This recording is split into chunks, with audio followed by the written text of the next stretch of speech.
Alex, there's a specific kind of hubris that takes over a person when they look at a blank spot in their backyard and think, I could put a building there.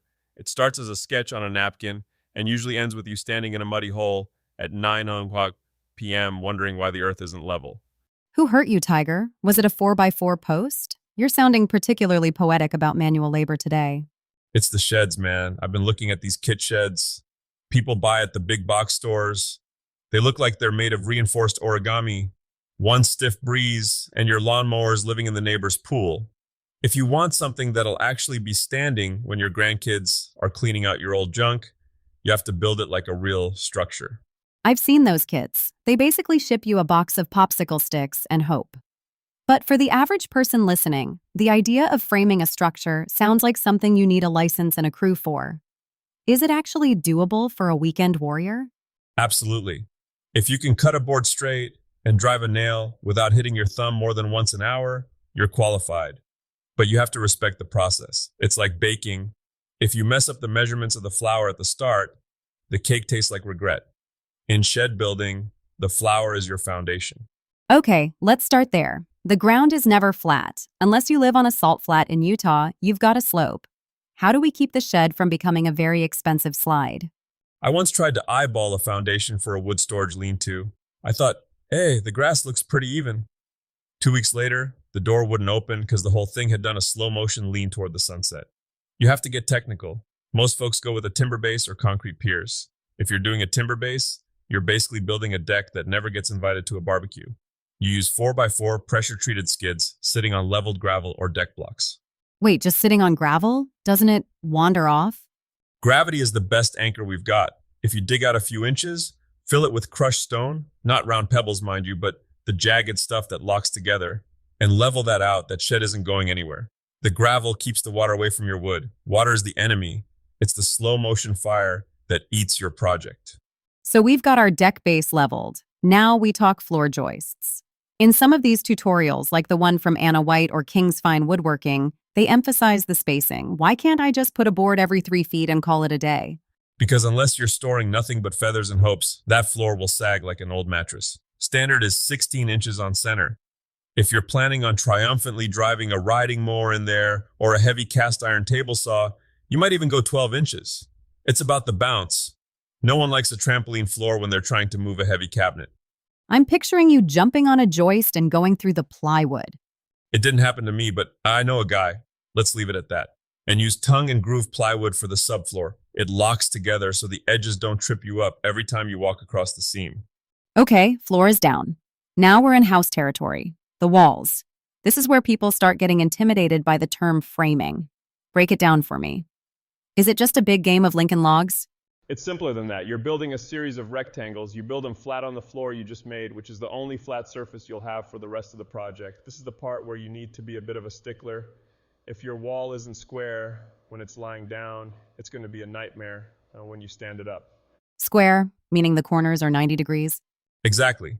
Pull a tape measure from opposite corners. If the distance from top left to bottom right is the same as top right to bottom left, you're golden. If they're off by an inch, you've got a trapezoid, and your roof won't fit. I spent 4 hours once trying to shingle a roof that was basically a diamond shape because I ignored the tape measure during the wall phase. I felt like I was trying to put a square hat on a round head. I've seen some builders use a double top plate. Is that just extra wood to make the lumberyard happy, or does it actually do something? It's the connective tissue. The first plate holds the studs together. The second layer overlaps the corners of the walls, locking them together like a handshake. It keeps the walls from bowing out when the weight of the roof starts pushing down.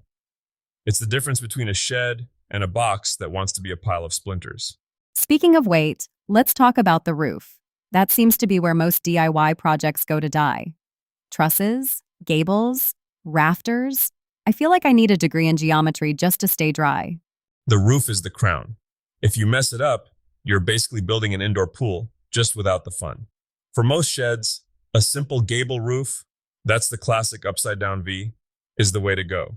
You can build your own rafters using a master pattern. You cut one, make sure it fits, and then use it as a template to trace all the rest. And if the first one is wrong? Then they're all wrong. That's the beauty of it. You commit to the mistake. No, you check that first one 5 times. The trickiest part is the bird's mouth cut.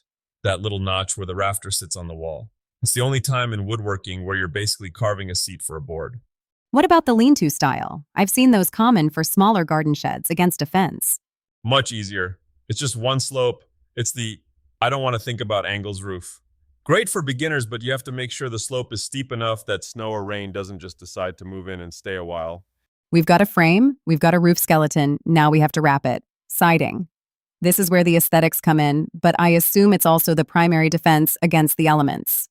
People love T111 siding because it's cheap and looks like shed, but if you want something that'll last, look into LP Smart Side or even real cedar if you're feeling fancy. Whatever you use, leave a gap at the bottom. I see so many folks run their siding right down into the dirt. That's just a straw for the moisture to suck right up into the framing. Give it a couple of inches of breathing room. And the roof covering? Are we talking shingles or those metal corrugated sheets? Metal's great if you like the sound of a drum set every time it rains. It's fast and lasts forever. Asphalt shingles are the standard, though. It's a repetitive, zen-like process. Just don't do it in the middle of a July afternoon, or you'll find out exactly how much heat a black shingle can hold. I once lost the soles of a pair of sneakers because I was standing on a hot roof for too long. Literal meltdown. Always the fashion icon, Tiger. Okay, so we've covered the how, but let's talk about the why.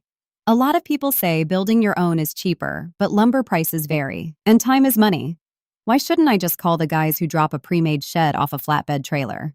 Look, those pre-made ones aren't all bad, but they're built for transport. They're light, they use 2x3s instead of 2x4s, they use staples where they should use nails.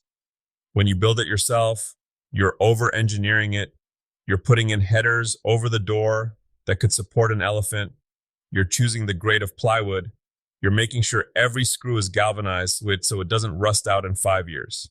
It's the difference between a fast food burger and something you spent all day smoking on the grill. Exactly. Plus, there's the pride of ownership factor. Every time you go out there to grab a rake, you remember the afternoon you finally figured out that roof pitch. You see the grain of the wood you picked. It turns a chore storage box into a part of the home. What's the biggest rookie move you see? The one thing that makes you want to walk across the street and stage an intervention? Forgetting the hardware. People spend hundreds on lumber and then use some cheap, undersized hinges for a heavy swinging door. In 6 months, that door's dragging on the ramp and you're kicking it shut. Buy the heavy-duty strap hinges. And for the love of all that is holy, use a drip edge on your roof. It's a $5 piece of metal that stops the water from curling back under your shingles and rotting out your fascia boards. It's the cheapest insurance policy you'll ever buy. So, the takeaway for the listeners: level the ground, square your walls, don't let the wood touch the dirt, and don't skimp on the hinges. And take your time. A shed doesn't have to be built in a day. It's better to have a skeleton standing in your yard for a week while you figure out the next step than to rush it and realize you built a leaning tower of lawnmowers. I think I'm actually inspired. I might go measure that corner of my yard this weekend. Just remember, measure twice, cut once, and if you hear a cracking sound, move. Great advice for life, Tiger. It's served me well so far.